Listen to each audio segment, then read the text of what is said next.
This episode of Trifles is brought to you by the Baker Street Journal, the leading publication of Sherlock Holmes scholarship since 1946. Find them online at bakerstreetirregulars.com.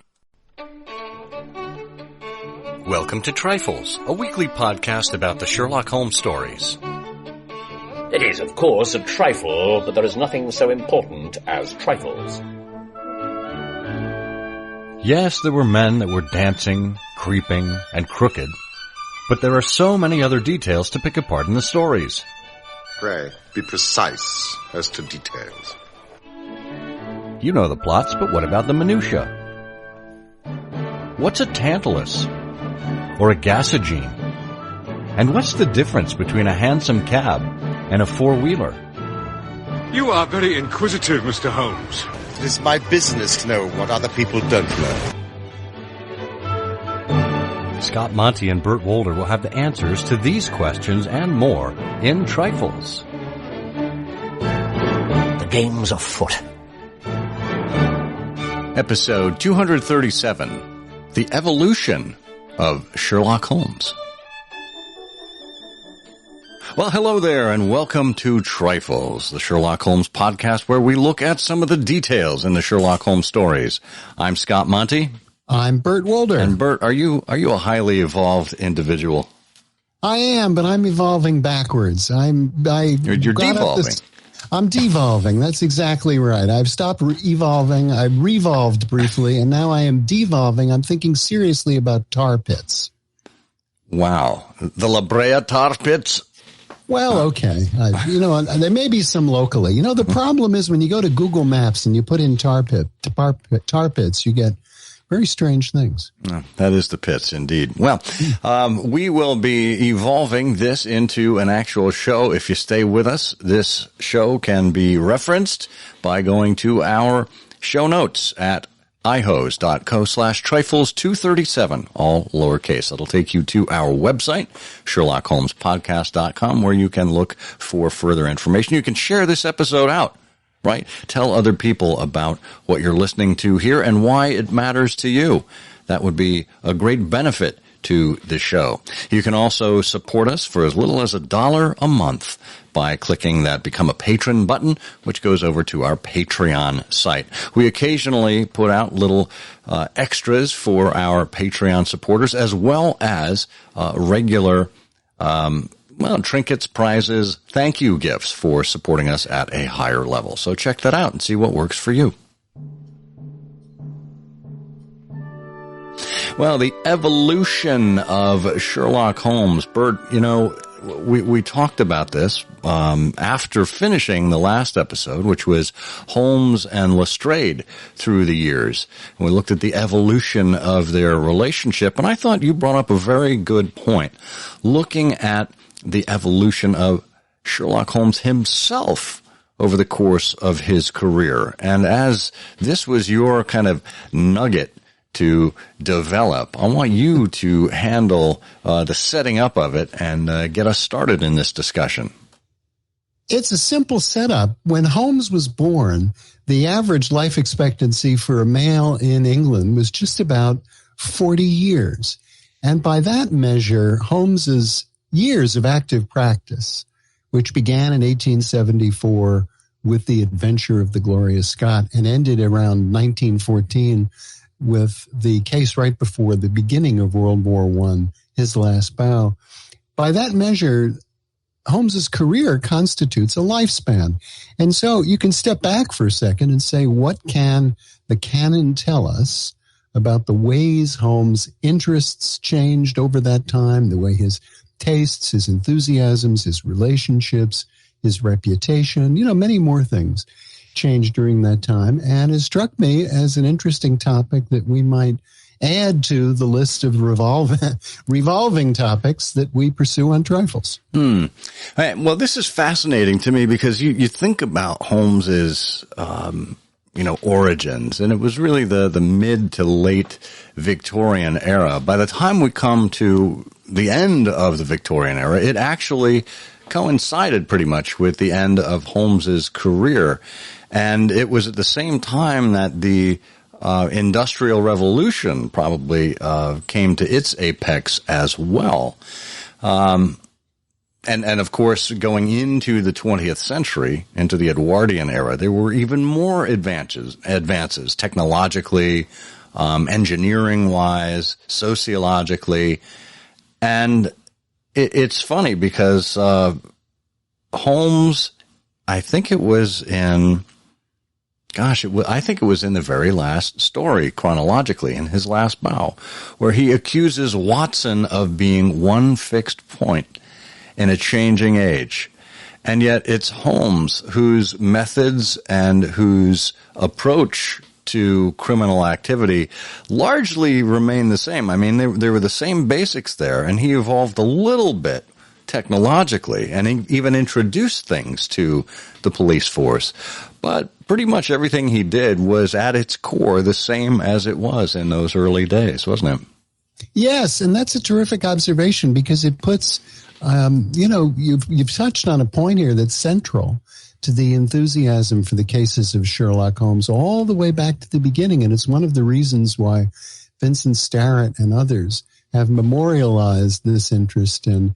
It's always 1895, the last point on the calendar when there were still hansom cabs in the street and gas lamps and a very different way of life after the desolation of World War I, but also the rapid advance of technology, of industrialization, so on and so forth. So, yeah, and it's absolutely central. So we could go back to the beginning here, 1874, which is the first case that Sherlock Holmes ever is involved in. He tells us this because, of course, this is the glorious Scott. He tells us this was the first case in which I was ever engaged. And Watson is amazed because Watson says, I never caught him before in a communicative humor. And so here we have a great baseline for the character of Sherlock Holmes, the personality of Sherlock Holmes, because as Holmes recounts these events, he tells us that Victor Trevor was his only friend during 2 years of college. I was fond of moping in my rooms, says Holmes, and nothing disturbed him until that bull terrier incident where Trevor's dog bites him on the ankle. But he tells us, and he draws this distinction between himself and Trevor. He tells us Trevor was hearty, full-blooded, full of spirits and energy. The very opposite of me in most respects, he says. So that tells us that Sherlock Holmes himself, was low energy, was spiritless, was weak-blooded. He's a nerd. I like that. I mean, he really was. He had his own interests. He had his own pursuits. He kept very much to himself. This would be a consistent trait in his personality pretty much over the course of his lifetime, as we will see. And then, of course, Holmes says to Watson, these are the facts of the case.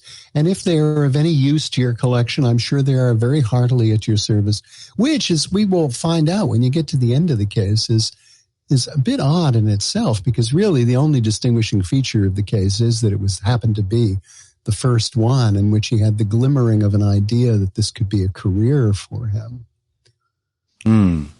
But, basically we learn that Holmes has no real role in the tragedy. What happens is Trevor Sr. dies, and Victor Trevor, at the end of the case, winds up exiled to a tea plantation. And everything we know about Trevor Sr. and the events that led up to this denouement comes from a letter that Trevor Sr. wrote to Victor Trevor. And that's something we'll encounter again later on in another case of Sherlock Holmes. And Holmes supposes that Beddoes killed Hudson, that Hudson, who's the instigator of all of this tragedy, has been killed by Beddoes, who was Victor Trevor Sr.'s accomplice in all of this, and fled. But there doesn't seem to have been a body, and the police weren't involved. No complaint had been lodged. And so in his telling of all of this, it seems that Holmes was really not very objective about how his relatively minor contributions to solving the mystery might appear, to an audience. But and this is interesting because the other pre-Watsonian case, the other case that Holmes handles, that Watson chronicles, is the Musgrave Ritual.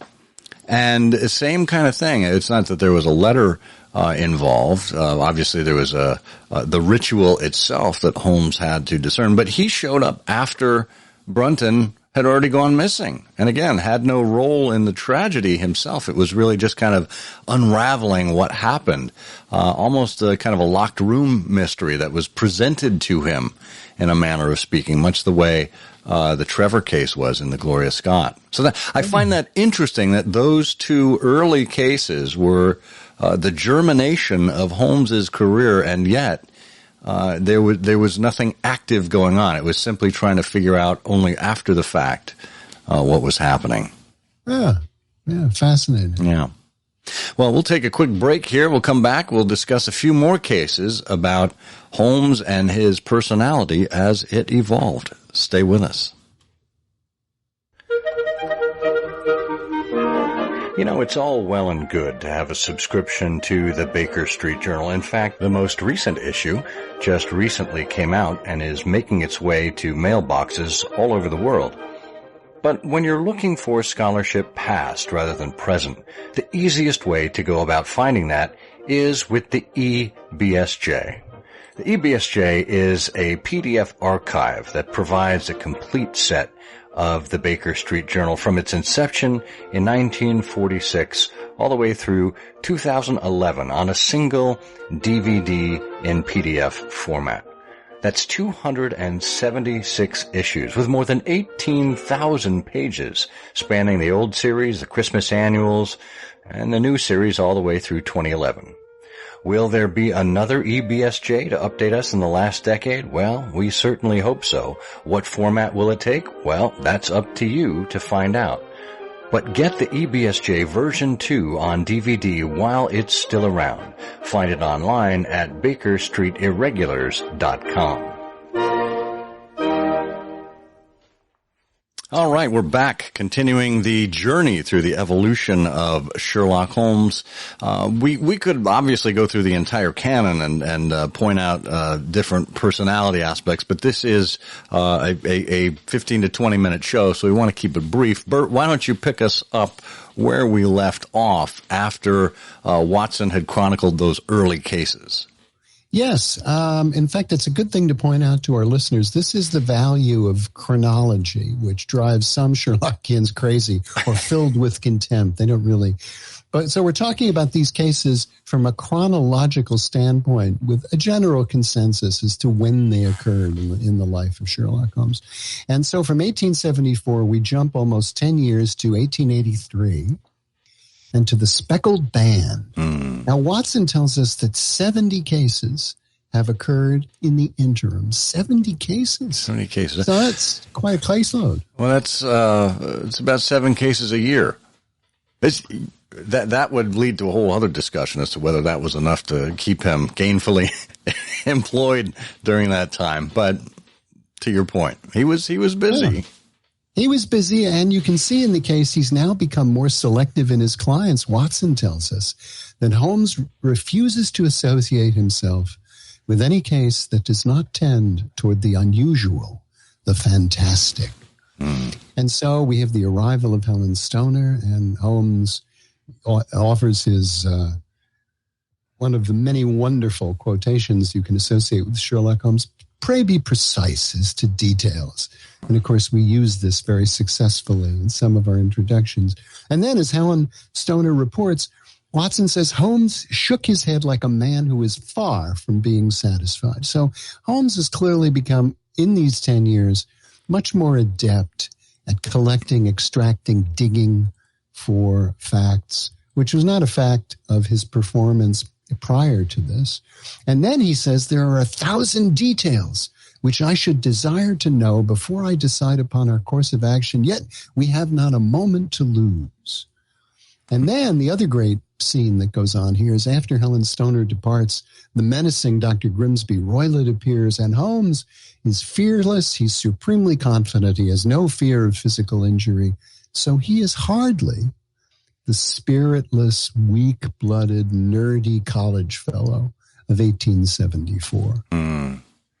Yeah, that's a great point. Of course, this is a case that is active. Holmes is not investigating the after effects of what happened to a client or to a client's relative or a client's butler. It is actively going on. So Holmes has the ability not only to ferret out exactly what the motive to the potential crime is, but to stop it at the same time. And I think that bravery that you point out there, this was, he kind of came out of his shell a little bit, but was still, I think he still had some of those aspects of youth about him, where he was willing to bend a poker in someone's face as a demonstration of physical ability, as subtle as it may be, unlike going to fisticuffs in The Solitary Cyclist, where he takes out Jack Woodley with the straight left. Yeah. That is a great point, and I hadn't thought about that, because after all, and we tend to forget this, I think, when we dig into the cases of Sherlock Holmes. It's 1883. He's commonly thought to have been born in 1854. He was not yet 30 when the events of the Speckled Band took place. So that's, really interesting. And his ego has developed, because after Roylott leaves, Holmes is insulted. He says, fancy his having the insolence to confound me with the official detective force. That's the one thing that's on his mind. This guy's just bent a poker. He's bent it back. We have not a moment to lose. There are many more details. What does he say? Fancy him having the influence. Well, he's still at the beginning of his evolving relationship with Lestrade at this point, so understandable. Well, and then, of course, that morning he's very active. He goes to find the will of Mrs. Stoner, and he does math, as he did in the Musgrave Ritual. He computes the present value of the prices of all of the investments to figure out what possible financial motive Grimsby Roylott might have. And then when Holmes and Watson are approaching Stoke Moran, Holmes, mutters this sort of vague explanation to a coachman and tells Watson, I thought it as well that this fellow should think we had come here as architects or on some definite business, because it may stop his gossip. So he's clearly learned something about the way rumors travel in a village, but also he's remarkably thoughtful about Helen Stoner's position in the community. And that's, I never really noticed that before, but that really is a rather remarkable thing for him to have done. Yeah, I like that. It is almost the softer side of Holmes that's coming out. And you think about, as they were waiting through that evening for the Speckled Band to make its appearance, he is very frank with Watson about what they may encounter. He says, "We shall have a horror. We shall have horrors enough before us. Excuse me. We shall have horrors enough before the night is over. For goodness' sake, let us have a quiet pipe and turn our minds to a few hours to something more cheerful." And that's interesting, as Holmes recognizes, of course, he's with his compatriot Watson, who has seen the horrors of war, but is trying to kind of put his focus on something more positive, looking for a distraction. This is a very humanizing element of Holmes. We're used to seeing that kind of humanization from our narrator, from Watson, but very rarely does it come from Holmes. And certainly this early in their relationship really says something about how he came to trust and care for Watson. Yeah, I think so, very much. And later on, at the end of the case, Holmes tells us that he's learned from this experience, which is something that he very rarely does. After Roylott dies, he says to Watson, frankly, I had come to an entirely erroneous conclusion, which shows how dangerous it always is to reason from insufficient data. The presence of the gypsies put him on the wrong track, and he had to check out the room, the window, the floor before he realized that threats couldn't come from those areas or the door. So very interesting. Yeah. Well, of course, we jump forward another decade, another 10 years to 1894. actually it's 11 years, 94, when Holmes returns from his great hiatus. He was away for 3 years, disappeared near the Reichenbach Falls in 1891. And when he comes back, there's that wonderful reunion in Watson's consulting practice, in his consulting room, where he reveals himself, takes off the old bookkeeper or bookseller disguise, and he's concerned for Watson. And Watson said the first time in his life he fainted, and there is Holmes helping him to come back to his senses with a good old tincture of brandy, as Watson himself would have prescribed. And he said, well, I forget what he said now, but he was clearly affected, that he didn't know that Watson would actually have that kind of reaction, and he was sensitive to it. Yeah, sensitive to it after the fact. Right. You might have thought, well, gee, I was very close to this fellow, and I'm just going to whip off my disguise. Perhaps, perhaps it might be a shock, but no, that didn't occur to him. Well, there you have Holmes just being so excited, I would say, to see his old friend again and to reveal himself. And again, there's a little bit of a dramatist here in Holmes's personality, that he loves the applause of the stage. And, of course, Watson didn't know that. But he says, my dear Watson, I owe you 1,000 apologies. I had no idea you would be so affected. Yeah. I seldom think of anyone other than myself. Yeah. Well, and then later on, when they're in the empty house, and Watson remarks, astonished, that the wax figure of Holmes in the window that's creating the impression that he's in Baker Street is moved. Holmes says, am I such a bungler? And Watson says, well, 3 years have certainly not smoothed the asperities of his temper or his impatience with a less active intelligence than his own. So it's still the same old Sherlock Holmes. And he's maintained his flair for the dramatic when he subdues Moran, as he's arranging his collar. He says, journeys end in lovers' meeting. Which is one of these lovely comments. Good Shakespeare, yeah. Well, and then we find ourselves toward the end of Holmes's career, toward the close of it, in The Blanched Soldier, which took place in 1903. It's about a decade later. And this story, let's recall, was written by Holmes himself, ostensibly. And he says it's among the strangest happenings in my collection. Which, after 40-odd years of practice, or 30 years of practice, I don't know that this would necessarily qualify for the strangest, but, he's got to set it up somehow. He's a novice at the narrative form, as opposed to Watson. Yes, but he gives it a game try, and James M. Dodd comes and calls on him, and Holmes tells us what's going on in his mind for once. He says, I found it wise to impress clients with a sense of power, so I gave him some of my conclusions. Of course, and he does this, this little narrative about who James M. Dodd is and where he's come from and so on, and what his background might be. And then later on, Holmes tells us, again, he sort of deflates the value of some of what he's done in participating in this case. He tells us, the reader, the problem, and bear in mind, he's telling the reader, because he's writing this, the problem presented few difficulties. There was a limited choice, and he just keeps digging. There was a limited choice of alternatives. It was elementary, but it had some points of interest and novelty. I proceeded to narrow down the possible solutions. I mean, if I was the editor, I would sort of circle that and then write in the margin in blue, so why should I publish this? Well, maybe that's what George Nunes did write in the margins. Who knows?